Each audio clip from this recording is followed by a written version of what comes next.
et bonjour à vous tous. Aujourd'hui, je voudrais vous parler des constellations familiales. En effet, lorsqu'on fait ce parcours initiatique à travers l'histoire de vos ancêtres, eh bien, il y a plusieurs portes d'entrée. Nous avons vu qu'il y a la psychogénéalogie, le décodage biologique, les régressions mémorielles, les notions d'assise en silence qui nous permettent d'écouter ce que notre âme a à nous dire, mais aussi les constellations familiales qui sont un excellent moyen d'apprendre la réalité des choses. Il faut savoir que nos parents, nos grands-parents ont vécu des blessures, parfois des choses qui sont extrêmement difficiles à exprimer. Et donc je vous invite aussi à, lorsque vous avez envie de faire ce parcours, c'est d'aller vers eux de cœur à cœur et de leur demander des explications en sachant que vous n'êtes pas là en les rendant coupables, mais vous êtes responsable de ce changement aussi bien pour eux que pour vous, mais aussi pour vos descendants, car si vous guérissez les blessures de votre arbre, eh bien, vous ne passerez pas dans l'inconscient ou même le conscient les notions douloureuses de votre histoire. Que sont les constellations familiales? C'est un excellent moyen pour apprendre ce qui s'est réellement vécu. Ce qui est intéressant dans les constellations familiales, c'est que vous n'avez rien besoin de savoir.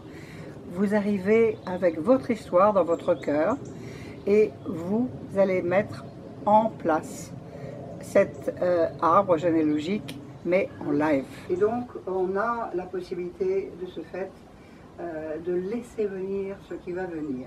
Sachez que ce travail, qui est effectivement tout à fait en lien avec le travail que je propose en formation, dans les 5 aspects, eh bien, il est indispensable car on ne peut pas trouver ses secrets de famille si on ne fait pas ce travail-là.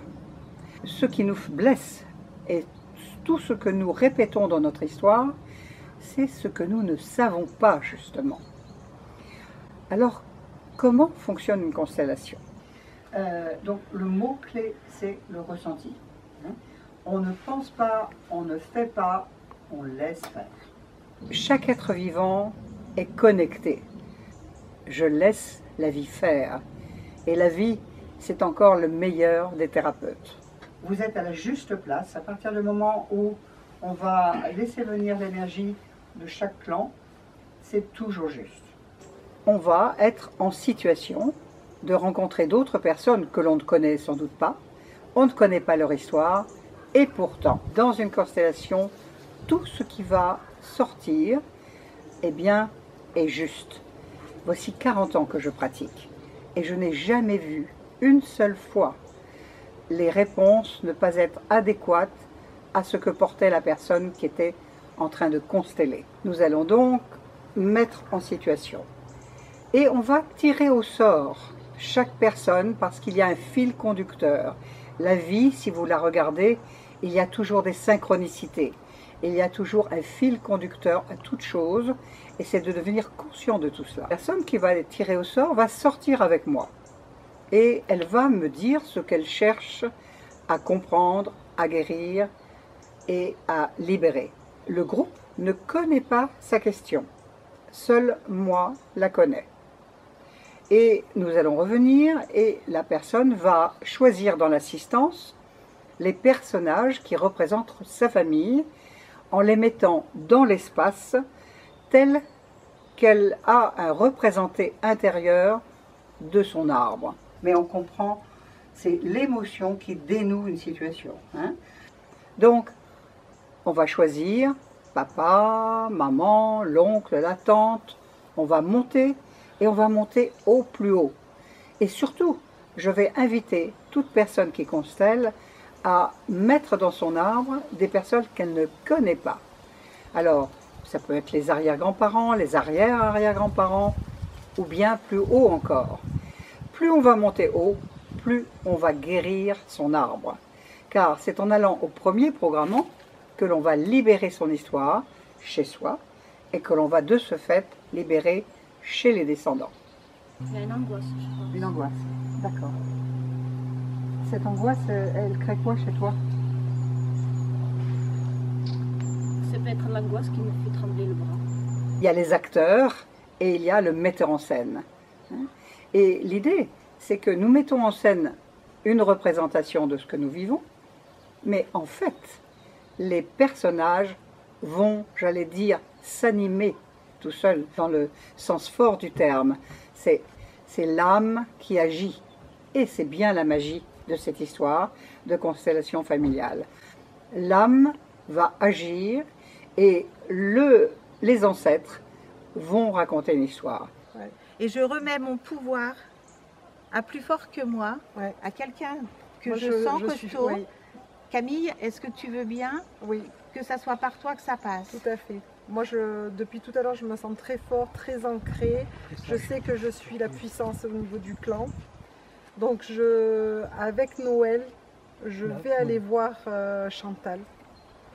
Ce sont les gens qui vont parler de leur histoire et comme on est en concordance, comme on est en synchronicité, comme on est, j'allais dire, on est là dans cette configuration-là par atome crochet inconscient, eh bien tout ce qui avait été demandé par le constellant va être exprimé par le groupe. Ok, alors on pense pas, on sent. Hein, parce que quand on pense, on peut dire faux. Quand on sent, c'est toujours juste. J'ai l'impression d'avoir affaire à une peinture de maître.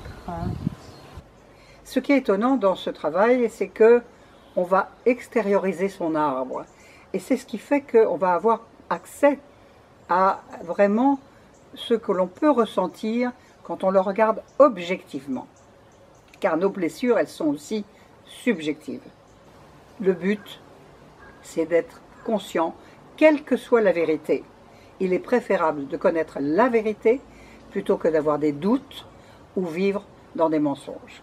Donc, osons aller vers la vérité, osons parler, osons prendre la parole et surtout laisser la parole à nos ascendants qui nous font un cadeau extraordinaire de nous donner leur vérité.